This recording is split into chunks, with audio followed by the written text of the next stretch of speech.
Hello everyone and welcome to our channel the Legal Saga. हमने पिछले कुछ दिनों से स्टार्ट किया था टीचिंग एप्टीट्यूड। टीचिंग एप्टीट्यूड एक इंपॉर्टेंट सब्जेक्ट है नेट पेपर 1 के लिए। इसमें हमने कुछ 3 लेक्चर्स किए हैं जिसमें हमने कुछ बेसिक कॉन्सेप्ट्स को डिस्कस किया था। आज की क्लास में हम बात करेंगे लर्नर कैरेक्टरिस्टिक्स के बारे में। लर्नर कैरेक्टरिस्टिक्स जिसमें हम सबसे पहले देखेंगे कि लर्नर कौन है, कितने टाइप्स के लर्नर होते हैं, उनकी क्या बेसिक कैरेक्टरिस्टिक्स होती है, क्योंकि डिफरेंट डिफरेंट एज ग्रुप के हिसाब से लर्नर्स की जो लर्निंग कैरेक्टरिस्टिक्स होती है वो डिफर कर जाती है। एडल्ट के लिए अलग होता है, एडोलेसेंट के लिए अलग होता है। तो सबसे पहले हम देखते हैं कि बेसिक लर्निंग कैरेक्टरिस्टिक्स क्या होती है, फिर हम इसमें बात करेंगे कि एडोलेसेंट कौन होते हैं, इनकी लर्निंग स्टेटस क्या होता है, और फिर हम एडल्ट लर्निंग कैरेक्टरिस्टिक्स के बारे में बात करेंगे। जो लर्निंग कैरेक्टरिस्टिक्स इस बार हमारे पेपर में दी गई है वो 4 बेसिस में डिवाइडेड है। वो 4 बेसिस है कॉग्निटिव, इमोशनल,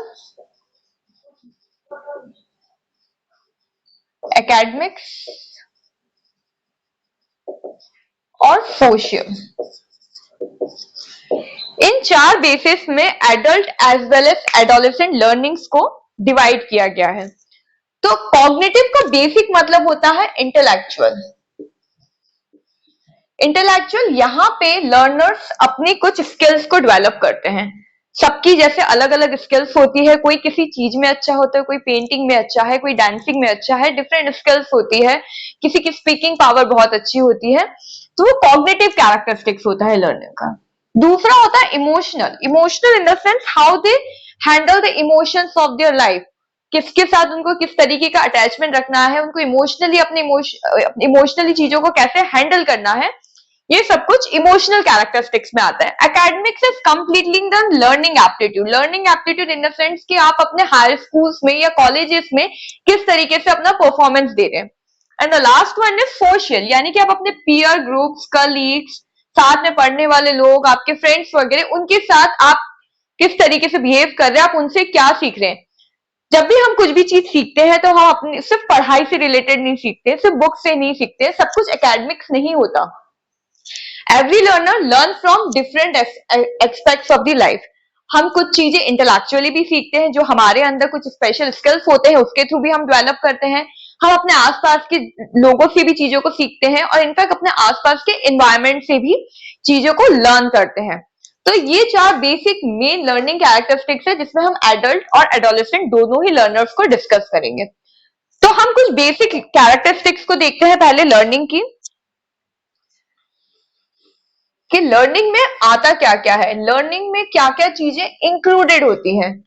तो जब हम लर्निंग की बात करते हैं तो लर्निंग में हमारा इंक्लूड होता है कि ये एक फंडामेंटल है। This is the fundamental aspect. Everyone learn from something. जरूरी नहीं है जो स्टूडेंट स्कूल जा रहा है या फिर कॉलेज जा रहा है सिर्फ वहीं से सारी चीजों को सीखे, वो कहीं से भी चीजों को ग्रेस्प कर सकता है, कहीं से कुछ भी सीख सकता है। दूसरा है it's a continuous process. Continuous in the sense कि ये लाइफ गोइंग प्रोसेस है, ये कंटिन्यू रहता है। आप एक बार स्कूल और कॉलेज छोड़ भी देते हैं अपनी पढ़ाई कंप्लीट होने के बाद, बट आप रोज एक नई चीज कहीं ना कहीं से कुछ ना कुछ सीखते हैं। Next it's on going, it's never ending process, it's always goes on. फिर है life long process, as I already stated, ये चलता रहता है till the time we are alive in this earth. Successful adaptation of human beings. Learning एक important feature माना जाता है एक सक्सेसफुल ह्यूमन के लिए। अगर आप रोज नई चीज सीख रहे हैं, यानी कि आप जो भी इन्वायरमेंट में चेंजेस हो रहे हैं उसको अडेप्ट कर पा रहे हैं। अगर आप सीखेंगे तो ही आप उसको अडेप्ट कर पाएंगे, नहीं तो you won't able to survive. Next is depends on intellectual ability. ये इंटेलेक्चुअल एबिलिटी के ऊपर भी डिपेंड करता है कि आपके स्किल्स वगैरह कैसी हैं, उसके थ्रू आप चीजों को जल्दी सीख सकते हैं। फॉर एग्जाम्पल हम टेक्नोलॉजी की बात करते हैं, टेक्नोलॉजी डेली चेंज आता है। टेक्नोलॉजी में हर थोड़े टाइम के बाद एक नई चीज चेंज आती है। हमारे पेरेंट्स ने कभी स्मार्टफोन्स नहीं चलाए होंगे, बट आज जिन जिन लोगों ने स्मार्टफोन्स को यूज करना सीख लिया है, फॉर देम बिजनेस करना, चीजों को डील करना बहुत इजी और कन्वीनियंट हो गया है। और जिन लोगों ने नहीं सीखा है वो आज भी स्ट्रगल करते हैं बहुत सारी बेसिक चीजों को लेके, राइट। और अब हम बात करते हैं, अगर यही सेम चीज आज के जनरेशन के बच्चे की बात की, तो एक न्यू बॉर्न बेबी को भी करीबन 2 साल के अंदर वो भी स्मार्टफोन कैसे यूज करना है वो बहुत इजीली सीख जाता है, बिना उसको इस चीज की नॉलेज दिए हुए। तो this is how it's intellectual, its fundamental and it's continuous. अब हम बात करते हैं लर्नर्स कितने टाइप के होते हैं। बेसिकली 2 टाइप के लर्नर्स होते हैं, एक होते हैं एडोलेसेंट और दूसरे होते हैं एडल्ट। तो सबसे पहले हम बात करेंगे एडोलेसेंट्स। एडोलेसेंट्स कौन होते हैं, इनकी लर्निंग कैपेसिटी क्या होती है, इनके लर्निंग कैरेक्टरिस्टिक्स क्या होते हैं, फिर हम बात करेंगे एडल्ट के बारे में।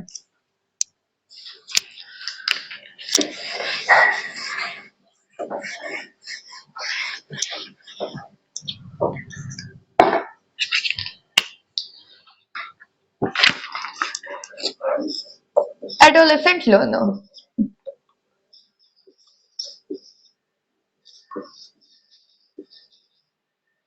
नॉर्मली साइंस में एडोलेसेंस को टीनेज भी बोला जाता है। ये एक एज, ऐसी बेसिक एज होती है जिसमें बहुत सारे चेंजेस आते हैं स्टूडेंट के लाइफ में, mentally, emotionally, biologically, number of changes जो उनकी लाइफ को बहुत डिफरेंट एस्पेक्ट्स में चेंज करती हैं। तो एडोलेसेंट लर्नर की कुछ बेसिक स्टेजेस होती हैं। एक होता है अर्ली स्टेज, जो होती है वो 10 to 12 इयर्स की एज ग्रुप के लोग आते हैं इसमें। फिर आते हैं हम middle age group, basically 12 to 16 years की एज ग्रुप के स्टूडेंट्स के लिए होता है। और फिर आता है लेट एडोलेसेंस, यानी कि 16 to 19 इयर्स। इन तीनों ही एज ग्रुप में कोई ना कोई स्पेसिफिक चेंजेस होते हैं। जैसे कि अर्ली एडोलेसेंस की अगर हम बात करते हैं तो यहाँ पे डिमांड हो जाती है इंडिपेंडेंट होने की, डिमांड हो जाती है प्राइवेसी की। यहाँ पे कहीं ना कहीं बच्चों को, लर्नर्स को लगना लगता है कि they need their own space, they are more independent, उनको अपनी खुद की चीजें खुद से करनी है without any interference of anyone. फिर आते हैं मिडिल एज में। तो मिडिल एज में आते आते इनके बॉडी में बेसिकली बायोलॉजिकल चेंजेस सबसे ज्यादा इस एज में होते हैं। जेनेटिक चेंजेस होते हैं, हार्मोनल चेंजेस होते हैं, लुक्स वगैरह में चेंजेस हो जाता है, जिसकी वजह से इस एज में नॉर्मली जो लर्नर्स होते हैं वो थोड़े डिस्ट्रैक्ट होते हैं। फिर फाइनली आता है लेट एज, जो कि 16 to 19 इयर्स होती है, जिसमें ट्रांसफॉर्मेशन होता है। ये जो ट्रांसफॉर्मेशन होता है ये बहुत बड़ा ट्रांसफॉर्मेशन होता है एंटायर लाइफ के लिए, क्योंकि ये ट्रांसफॉर्मेशन हो रहा है to make you an adult. यहां से आपका एडल्टहुड का फर्स्ट स्टेज जो है वो स्टार्ट हो जाता है। यहाँ पे जो लर्नर होते हैं अपनी लाइफ का सबसे इंपॉर्टेंट और सबसे पहला डिसीजन लेते हैं, वो है करियर, कि उनको आगे जाके क्या करना है, किस फील्ड में उनको अपना करियर को डेवलप करना है, उसका फ्यूचर क्या रहेगा, उनको आगे क्या बनना है। तो सबसे पहला, सबसे इंपॉर्टेंट डिसीजन कोई भी लर्नर लेता है वो होता है 16 to 19 years of age group में। अब हम आते हैं एक डेफिनेशन जो WHO ने दी थी। WHO ने एडोलेसेंट के एज को डिफाइन किया था। WHO के हिसाब से 10 to 19 years is the complete age of an adolescence.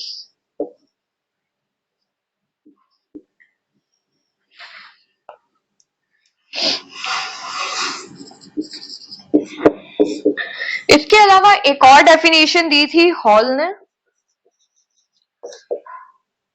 Hall के हिसाब से जो एडोलेसेंस एज होता है ये एक ऐसा एज होता है जिसमें बहुत ज्यादा स्ट्रेस होता है। ये बहुत इंपॉर्टेंट लाइफ का पार्ट भी होता है, बहुत सारे स्ट्रेसफुल डिसीजंस भी लेने होते हैं और बहुत अनसेटलमेंट होता है, बहुत क्योस होता है लाइफ में। आप फिक्स नहीं कर पाते हो अपने आप को किसी चीज को लेके, काफी कंफ्यूज रहते हो, करियर को लेके, फ्रेंड्स को लेके भी कंफ्यूजन क्रिएट होता है। आप डिसीजन बहुत परफेक्ट नहीं ले पाते हो। ये ग्रोथ पीरियड होती है जिसमें आप अपनी लाइफ के साथ, अपने डिसीजंस के साथ बहुत एक्सपेरिमेंट्स करते हो और कुछ एक्सपेरिमेंट आपके सक्सेसफुल होते हैं और कुछ नहीं भी होते हैं। उसके बेसिस पे final decision late adolescent period में लेते हैं। अब हम बात करते हैं एडोलेसेंट लर्नर्स की 4 मेन एस्पेक्ट्स में, जो उनके 4 मेन कैरेक्टरिस्टिक्स होते हैं। जो कि है एकेडमिक, साइकोलॉजिकल, सोशल, इमोशनल और medical.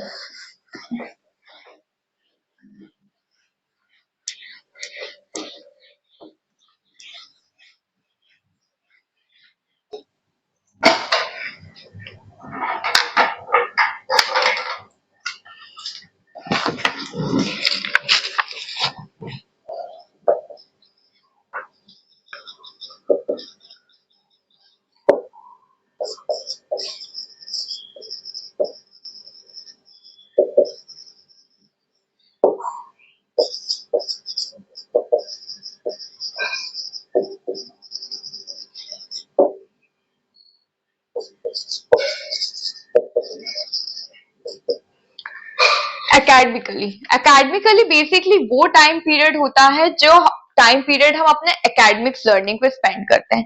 Academic learnings in the sense high school, schools, primary, colleges, तो ये एकेडमिक्स लर्निंग होता है पूरा।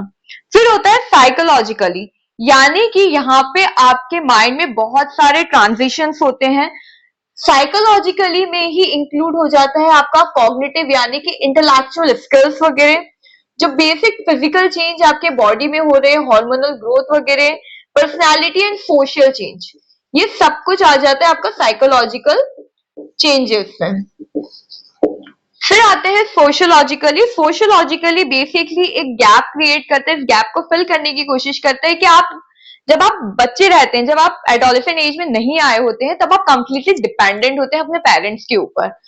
From day to night you need your parents, but धीरे धीरे जैसे जैसे ये एज आती जाती है, you need to have a self independency. आपको इंडिपेंडेंट रहना पसंद होता है, आपको प्राइवेसी चाहिए होती है, आपको लगता है कि आपका खुद का एक मी टाइम हो जिसमें आपको कोई डिस्टर्ब ना करे, आप अपने काम खुद करने लगते हो, आपको हर छोटी छोटी चीजों के लिए अपने पेरेंट्स की नीड नहीं रहती है। फिर आता है मेडिकली। मेडिकली बेसिकली जैसे हम लोग सबको पता है, बायोलॉजी में हमने साइंस वगैरह में काफी पढ़ा है कि डिफरेंट हार्मोनल चेंजेस होते हैं, वॉइस में चेंज होते हैं, बॉडी स्ट्रक्चर में चेंज होते हैं, लुक्स में चेंज होते हैं, तो ये सब कुछ मेडिकल एस्पेक्ट्स होते हैं। तो ये चार जो है ये इंपॉर्टेंट फीचर्स होते हैं जो लर्नर की कैरेक्टरिस्टिक्स में काफी इंपैक्ट देते हैं।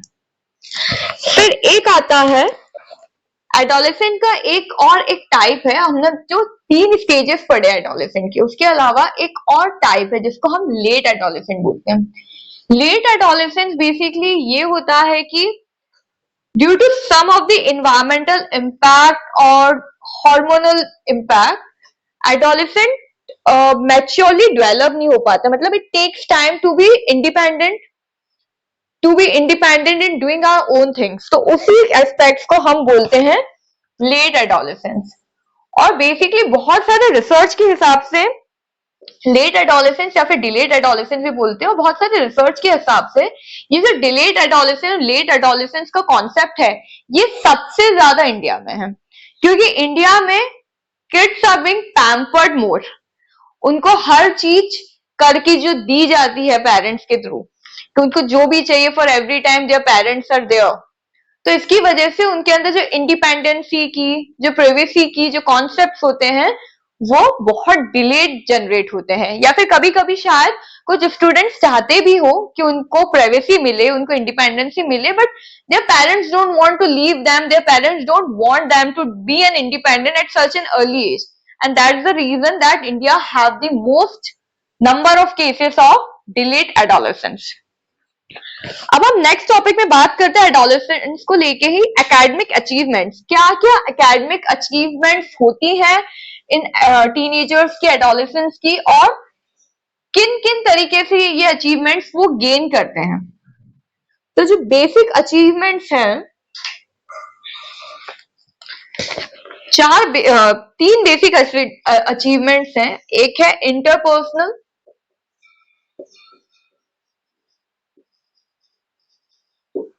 फिर है इंट्रापर्सनल,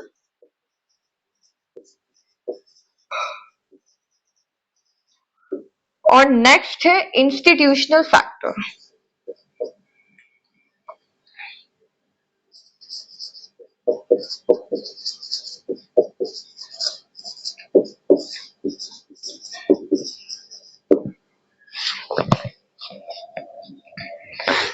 सबसे पहले हम बात करते हैं इंट्रापर्सनल की।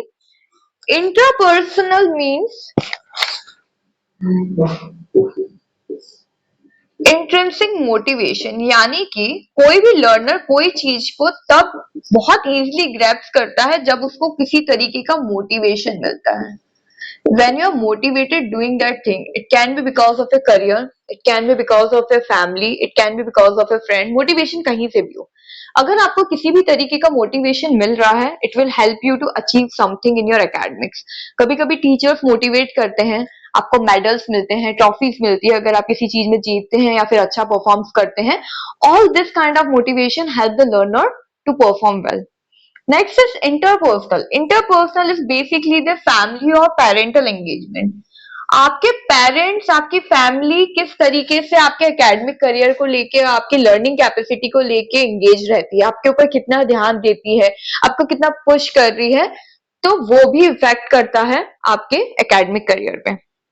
फिर last is the institutional factor, यानी कि आप किस स्कूल या किस कॉलेज में पढ़ रहे हैं और वहां की पढ़ाई कैसी है, वहां के टीचर्स आपके ऊपर किस तरीके से ध्यान दे रहे हैं, कैसे आपको हेल्प आउट कर रहे हैं, वो इंस्टीट्यूशन एट द एंड क्या कंक्लूजन पे आता है बच्चे को लेके, सिर्फ वो पढ़ाई पे फोकस है या फिर उनको इमोशनली भी हेल्प करता है कि वो अपने आप को डेवलप करें। ये सारे फैक्टर इंस्टीट्यूशनल फैक्टर्स के अंदर आते हैं। तो बेसिकली ये तीन मेन फैक्टर्स है जो एक एडोलेसेंट लर्नर्स को इफेक्ट करते हैं। पहले उनके पेरेंट्स, उनकी फैमिली, कि how they help them to push them to learn the things. Next is वो कहां से मोटिवेटेड होते हैं, उनको किस तरीके के मोटिवेशन मिल रहे हैं। अगर उनको बहुत अच्छे पॉजिटिव मोटिवेशन मिलते हैं तो वो लाइफ में बहुत अच्छा ग्रो करते हैं। And the last one is the institution where they are getting education. अब नेक्स्ट हम बात करते हैं कैरेक्टरिस्टिक्स ऑफ एडल्ट लर्नर की। यहां तक हमने पढ़ा एडोलेसेंट्स के बारे में, अब हम शुरू करते हैं एडल्ट लर्नर्स के बारे में।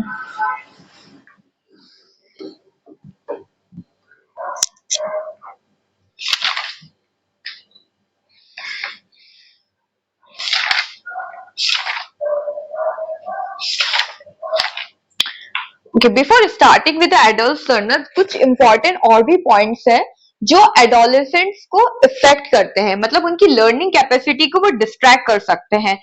वो बेसिक ये है कि जब वो सेल्फ आइडेंटिटी को कभी कभी बहुत ज्यादा देखने लगते हैं, मतलब they get conscious about themselves कि वो कैसे दिख रहे हैं, लोग उनके बारे में क्या सोच रहे हैं। जब ये सारी चीजें एक सेल्फ आइडेंटिटी को लेके वो बहुत ज्यादा कॉन्शियस होने लगते हैं, इट क्रिएट्स ए डिस्ट्रैक्शन, क्योंकि they get focus on themselves more rather than their learning capacities and the career. More demand for getting independence. Independence is very necessary, self independent होना भी चाहिए, but up to a pace. जिस age में जितनी independence की, जितने decisions लेने की आपको जरूरत है, उतना ही अगर वो लेते हैं तो it's well and good. But in case अगर वो हर चीज में अपना खुद का डिसीजन लेना पसंद करते हैं without interference of their parents, without getting discuss with their parents, so sometimes हर एक्सपेरिमेंट सही भी नहीं होता, it can effect their career as well. Next is right and wrong values. Right and wrong values plays a very important role. अब इस as में it is very necessary कि उनको पता हो what is right and what is wrong. अगर वो difference create नहीं कर पाते दोनों के बीच में, then again it's going to distract them in their learning capacities. एक राइट डिसीजन और एक wrong decision based on the values is very necessary जब आप किसी चीज को लर्न करने की कोशिश कर रहे हो, किसी चीज को समझने की कोशिश कर रहे हो। इंक्रीज इन पीयर प्रेशर, ये नॉर्मली मोस्टली एडोलेसेंस में देखा गया है। किसी के 95% आ रहे हैं, हमारे 90% आ रहे हैं, तो पीयर प्रेशर ऑफ 5% कि मैं वो क्यों नहीं गेन कर पा रहा हूँ, cause a lot of stress. और वो स्ट्रेस की वजह से क्या होता है, they got damage emotionally, they got damage with their stress and everything, जिसकी वजह से वो अपने और बेटर परफॉर्मेंस नहीं दे पाते हैं। Last is different ways of communication. Now this communication जो मेथड्स है कम्युनिकेशन जो आज के डेट में हमारे पास अवेलेबल है, like we can do communication in easiest way, we can use technology for doing our communication like smartphone, laptops, tablets, iPads and everything. बहुत इजी हो गया, सिर्फ फोन कॉल्स तक कम्युनिकेशन सीमित नहीं रहा है। We have number of apps for doing the communication, we have a number of technologies जिससे हम पढ़ाई कर सकते हैं। But now this communication can even distract you. A wrong communication in a wrong way can again distract this learner. So this was all about the adolescent learner. In the next class, we will start with the topic of adult learner. Thank you, and do follow, share and subscribe our channel, The Legal Saga.